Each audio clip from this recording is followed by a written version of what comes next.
ప్రకృతి ప్రకోపానికి జమ్మూ కశ్మీర్ ఒక్కసారిగా ఉలిక్కిపడింది. ఆకాశం చిల్లులు పడినట్లు కురుస్తున్న వర్షాలు తోడైన మేఘ విస్ఫోటనం సరిహద్దు జిల్లాలను అత్తలాకుతలం చేశాయి. నిన్నటి వరకు సాధారణంగా ఉన్న వాతావరణం క్షణాల్లోనే మృత్యు బీభత్సానికి వేదికైంది. పూంచ్, రాజౌరి జిల్లాల్లో ఆదివారం వెలుగు చూసిన దృశ్యాలు హృదయ విదారకరమైనవే.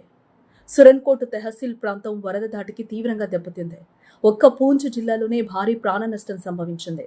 9 మృతదేహాలను సహాయక బృందాలు వెలికితీశాయి. ఇప్పటికే మరికొందరు గల్లంతయ్యారు. మొత్తం మరణాల సంఖ్య 16 దాటే అవకాశం ఉందని డిప్యూటీ కమిషనర్ అశోక్ కుమార్ శర్మ ఆందోళన వ్యక్తం చేశారు. ప్రస్తుతం పూంచ్, రాజౌరి, అనంతనాగ్, దోడా జిల్లాల్లో పరిస్థితులు అత్యంత దయనీయంగా ఉన్నాయి. ఇళ్లు కూలిపోయాయి, మౌలిక సదుపాయాలు పూర్తిగా ధ్వంసమయ్యాయి, రోడ్లన్నీ బురదమయంగా మారాయి.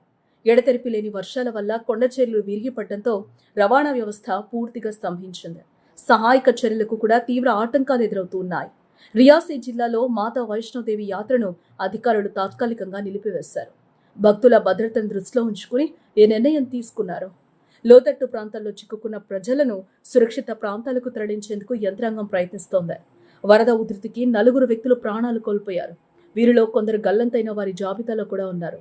సహాయక బృందాలు ప్రాణాలకు తెగించి బాధితులను కాపాడే ప్రయత్నం చేస్తున్నాయి. ప్రకృతి వైపరీత్యాల వల్ల విద్యుత్ వ్యవస్థ, సమాచార వ్యవస్థ దెబ్బతిన్నాయి.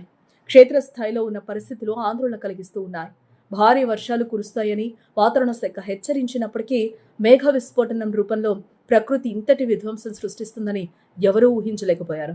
ప్రస్తుతం ఆయా జిల్లాలో సహాయక బృందాలు గాలింపు చర్యలను ముమ్మరం చేశాయి. మృతుల సంఖ్యపై ఇంకా స్పష్టత రావాల్సిందే.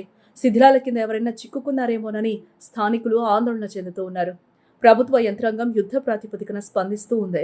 ప్రభావిత ప్రాంతాల్లోని ప్రజలను అప్రమత్తం చేశారు.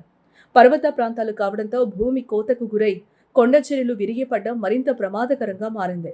వరద నీరు అకస్మాత్తుగా పెరగడంతో ప్రజలకు ప్రాణాలను కాపాడుకునే సమయం కూడా దొరకలేదు. పశువులు, ఆస్తులు వరద పాలు కావడంతో ప్రజలు కట్టుబట్టలతో మిగిలారు. తక్షణమే వారికి అవసరమైన ఆహారం, వైద్య సదుపాయాలను అందించేందుకు అధికారులు కసరత్తు చేస్తూ ఉన్నారు. వరదలు తగ్గుముఖం పట్టిన తర్వాతే ఆస్తి నష్టంపై పూర్తి స్థాయి అంచనా వేయగలమని అధికారులు చెబుతూ ఉన్నారు.